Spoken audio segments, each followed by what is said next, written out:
Do you mind if I ask you a very quick but very personal question straight off the bat? Is that okay? Okay. How long is yours? Is it long? Is it longer than most? Or is it short? Do you still find it gets the job done? Does it leave people feeling satisfied? Oh God.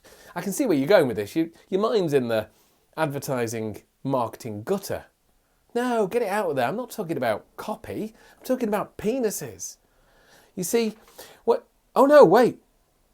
I am meant to be talking about copy. The penis thing is for the other. Well, never you mind. Oh God, I've said the word penis far too often already. No, we're talking about copy. Long copy, short copy. Which is best?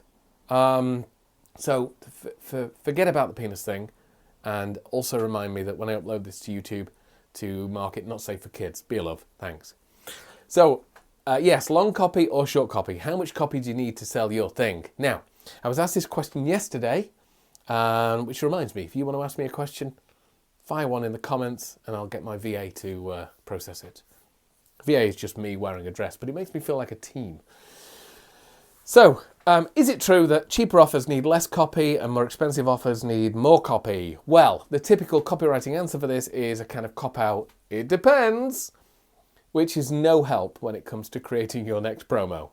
So, even though it does, it depends, I'm going to give you a scientific, proven way of working out exactly how much copy to write for your next promo.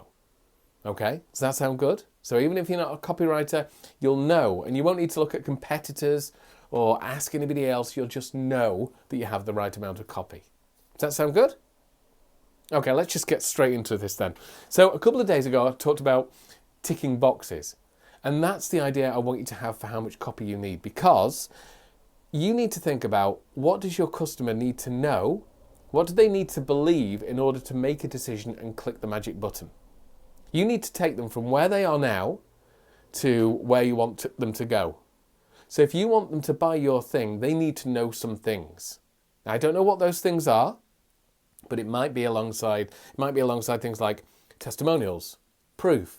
They'll need to hear what the offer is. They'll need to hear if there's a guarantee. They'll need to hear if there's any bonuses. They'll need to know it can make their life better. They'll need to value that it can make their life better. But there are a bunch of things, for whatever you're going to sell to your customer, there are a bunch of things that they need to know before they click the button. Think about those, answer the questions, and that's how much copy you need. Because you need to give them that information to make a decision. Now, the reason why shorter copy is needed for lower priced products is because for a lot of impulse buys, you don't need a lot of information. If you're browsing Facebook and you see a cold ad for somebody selling email templates, let's say they're selling 100 email templates, fill in the blank templates for $7. You probably don't need to know a lot of information about that in order to click buy. You know, you might take a punt on it. You might not care that you don't know the person.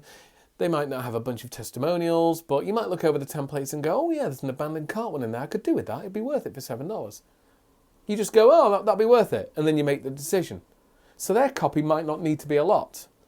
And the same is obviously true with higher priced offers. If you're making a significant investment in somebody you've never heard, there's a lot of boxes you need to tick.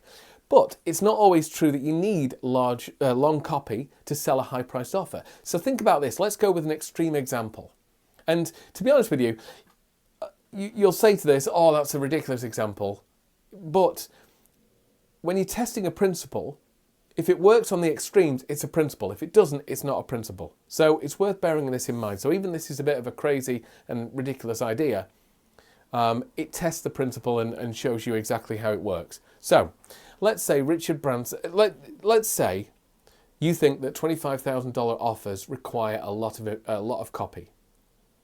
But I'm going to tell you that they don't.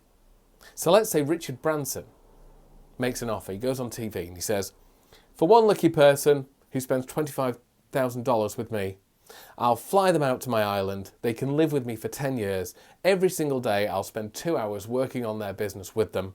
I'll let them have the run of the place. They can have my staff. They can have all my video equipment. They can have all my experts. They can have access to all my planes. So for £25,000 or dollars, you'll get this for 10 years. my personal mentorship, access to all my network. I'll put your product in stores. I'll promo your services on my Twitter feed. So let's say he does all that for 10 years for 25 grand. He doesn't need a large amount of copy to sell that. He could literally go on TV, list out what he's got and say, are you in? And if you had 25 grand, it would be a screaming bargain to do that. So don't fall into the trap of thinking that it's just about price. There are boxes that need to be ticked. Now, in the case of Richard Branson, the testimonial, the credibility, the proof, it's all there anyway. The boxes have already been ticked. The only thing you'd really want to know is this for me? Do I have 25 grand? And then you'd be in. So that's your homework for today. I want you to go off and think about, for your next promo, the next thing you're going to be selling, think about who you're going to be putting the offer in front of, and think about what beliefs would they need to have to be able to click the button with a nice smiley face. What do they need to know? What do you need to tell them? What do you need to convince them of to click the button and make the sale?